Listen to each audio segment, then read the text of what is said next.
Islamic philosophy too, we will look at now the second half of Islamic philosophy. And here we will look at two other Islamic philosophers and what they've had to say about education under the Islamic perspective and their contributions as well.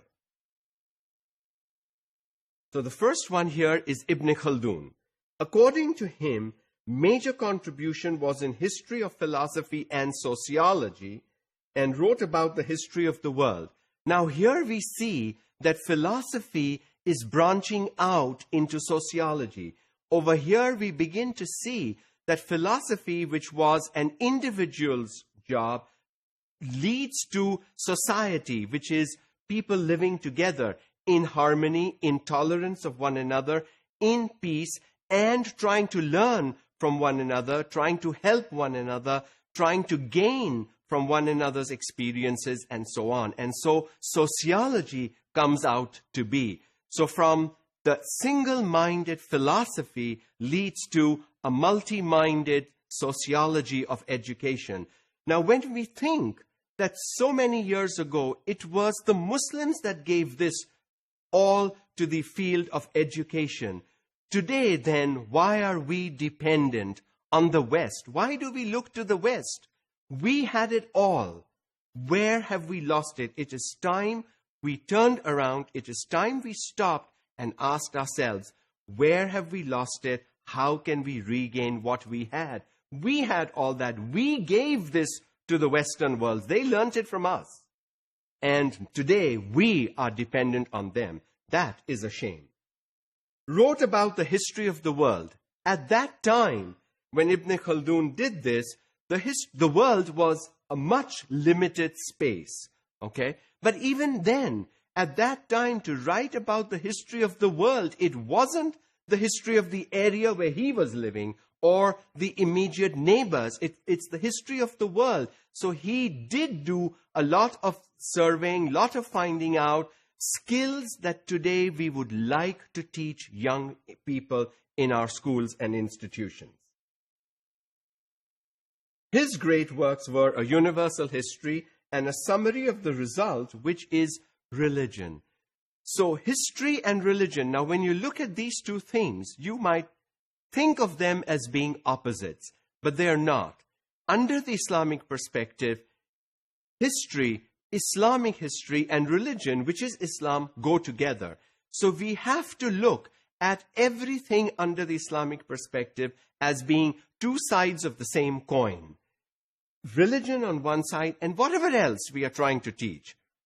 Jurisprudence, law, medicine, math, history, language, literature, going together under what Islam guides and wants us to teach our young children. The next philosopher that we're looking at is Al-Farabi. Now, his major contribution is in philosophy, logic, and sociology. Now, again, to me, these three things are important. Philosophy and logic kind of go together because they make you think. They make you use your own head. Now, when we look at philosophical aspects of things, we are looking at how an individual perceives those things, notions, concepts, ideas, events, happenings, whatever they may be. Because we all have our own philosophies, we have our own way of thinking about these things. And that was encouraged at that time. It wasn't meant that everybody had to think the same. The whole class did not have to give the teacher's response or what the teacher said or what they read in the textbooks. It was open. The students were encouraged to use their own heads and contribute their understanding, their suggestions, their recommendations, their opinions to make learning much more fruitful. His great works are Kitab al-Hisa al-Ulum, explains the classification and principles of basic science, and a book on music. Now, science and music, when one person does that, you can see how education and the areas of study were integrated. And that is what we need to do today. We need to integrate education for our young people to give them a better understanding of what they are doing in our classrooms. Having looked at the 4 Islamic philosophers and what they've had to say, and having seen part of their contributions towards education and learning, let us look at some of the common elements among the 3 philosophers. The first thing that you see is that all of them went in to teach more than just religion, literature, and the history or happenings, events of the time. All 4 of them emphasized integrated teaching and learning, not teaching independent disciplines, but trying to put 3-4 disciplines together and teach in a holistic manner. Third thing that we see is that they allowed students to think wherever they were.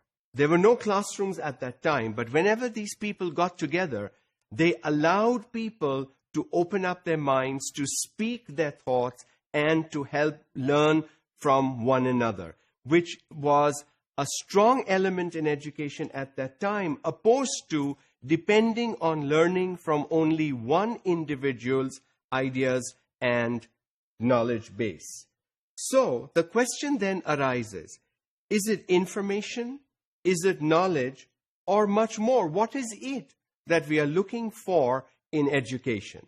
Certainly, you cannot doubt that information is important. Information has to be provided or shared. Depends on what kind of philosophy you believe in about education. If you believe in an autocratic philosophy, you will give information.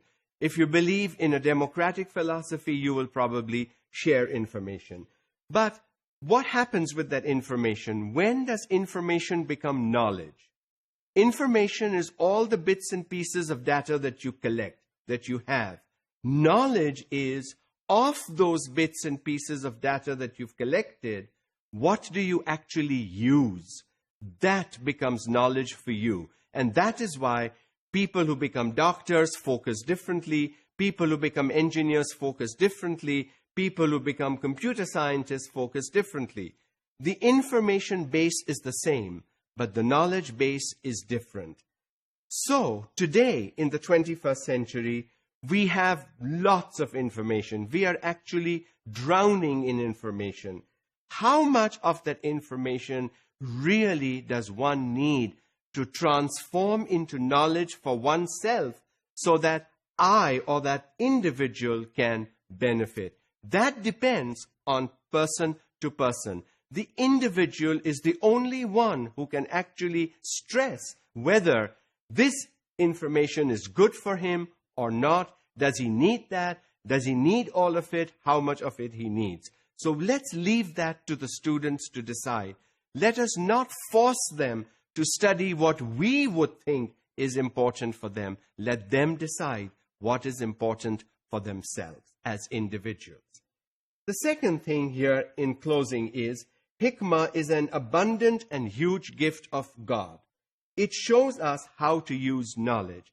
God has given human beings a brain that functions, and that is what differentiates human beings from other animals. Animals have a brain, but it's not functional.